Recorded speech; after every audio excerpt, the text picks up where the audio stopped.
This is American Ground Radio. I'm Stephen Parr with Louis R. Avalone, and this week we are celebrating our 4th of July special, What Makes America Great? Every day this week, a new show, new stories, personal stories of struggles and sacrifices, and ultimately successes that could only happen in America. Yeah, I love this show. This is the 5th year we've been doing our 4th of July special, What Makes America Great. It's coming up this weekend. It's going to be played on radio stations across the country from Kentucky to California, which is really kind of cool. It grows every single year. But one of the things I love about this show is how simple the questions are and how profound the answers are from the guests that we have. Right. And look, it's not necessarily about politics or political parties. We're just asking a very simple question. What makes America great? And in those answers, you will find a celebration of what makes our country strong and unique and special and great. And that's why I love doing this. And again, this is the 5th year we've done the show. And we have had some excellent guests, some of whom you'll hear from this week. Yesterday, we had our very first guest, which was Tucker Carlson. That was on our show yesterday. We've had Diamond and Silk on. We've had Sweet Lou Dunbar, a Harlem Globetrotter. We've had captains of industry. We've had professors. We've had pastors. Fantastic lineups. I just so blessed to have the opportunity to visit with them and hear their stories. Right. They're inspirational. You know, before we introduce our first guest up on the show today, you've heard the quotation from Winston Churchill, any man who is under 30 and is not a liberal has no heart, and any man who is over 30 and is not conservative has no brains.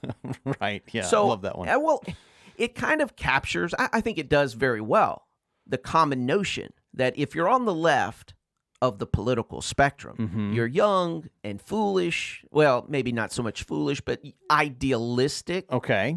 And if you're on the right, you're older, you're more pragmatic, you're wiser.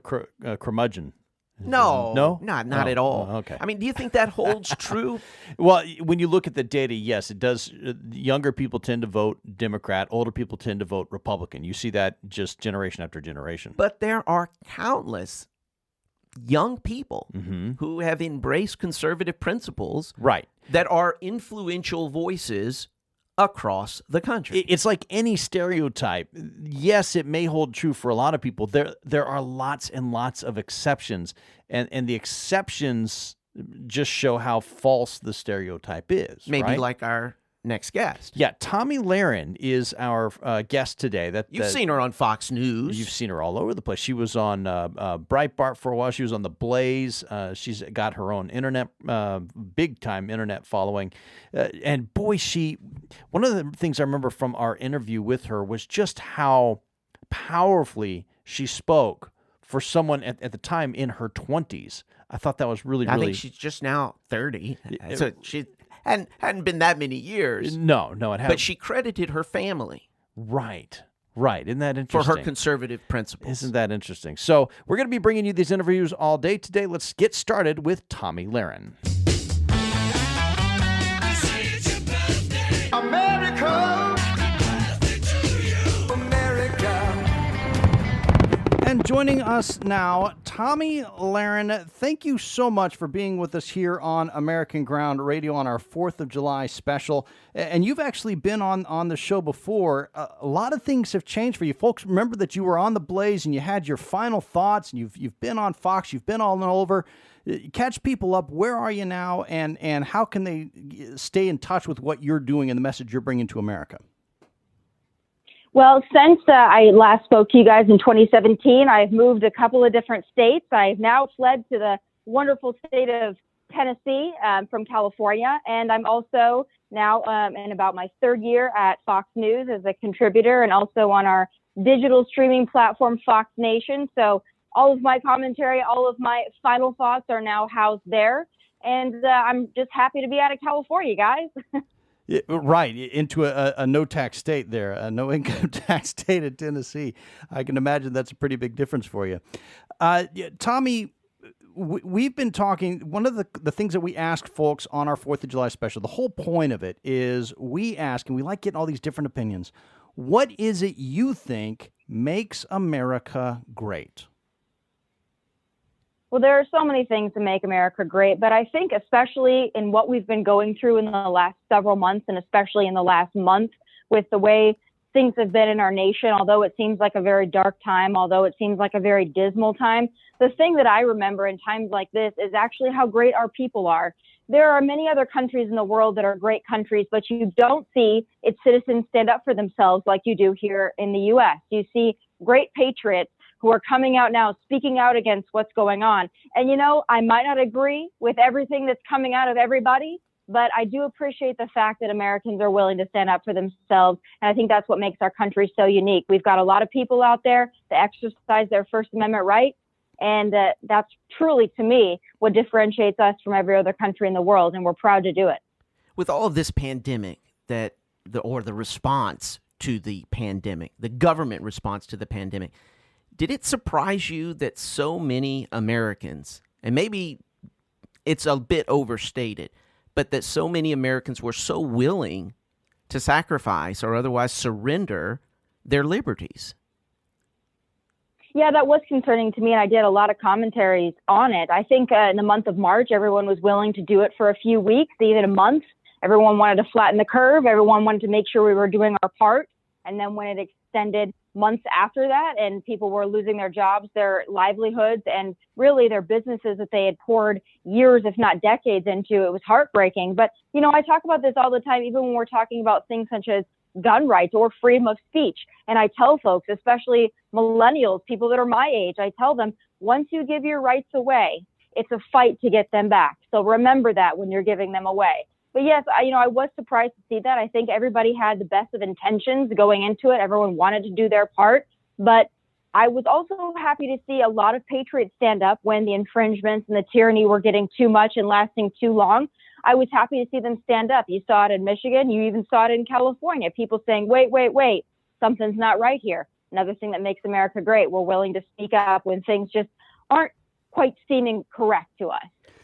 So, Tomi, you talked last time you were with us about how your family was so influential in shaping your views about America. And, of course, as we had this economic shutdown, families were hurt all across the country.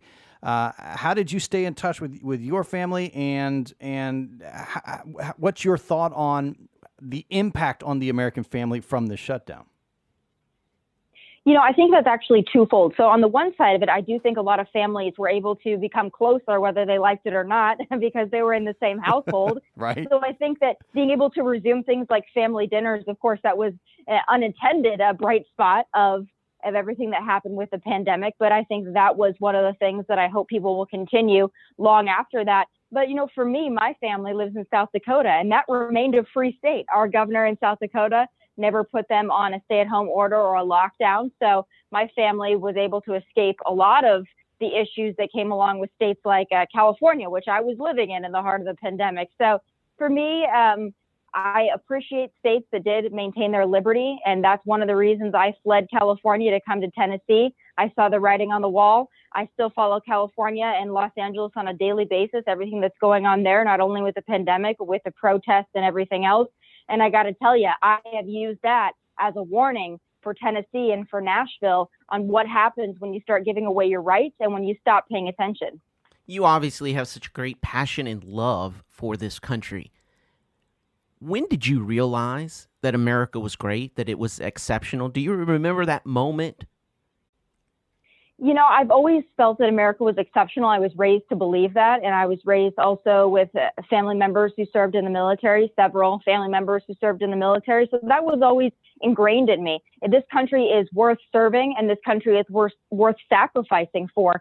And I know, obviously, other countries have militaries and they're worth serving and sacrificing for. But to the level that we respect this country and to the level we respect people that are going to serve and sacrifice for it, especially those of us within that silent majority, is exceptional. And, you know, I grew up in South Dakota. I grew up in a conservative state, but a very small rural state where agriculture was really our primary source of income and economic stability was based around agriculture and also around the American family. So although I've met a lot of average Americans, I've never felt they were average whatsoever. I saw people work very hard day in, day out, sunrise to sundown. And that's the hard work ethic that I've seen from Americans growing up my entire life. And I'm sure other countries have it, but I got to say, I don't think they have it like we have it. No, you're absolutely right. I love what you just said. I never thought the average American was average. Man, that is a T-shirt right there. Indeed. That's outstanding. That's awesome. I love good that. stuff on the 4th of July. You can't beat it. Tomi Lahren. Oh, absolutely. Tomi Lahren, thank you so much for joining us here on our 4th of July special. It's always a pleasure talking to you. We appreciate your passion, we appreciate your insight, and we appreciate your positivity. Well, thank you guys, and let's keep loving on America because she needs it right now.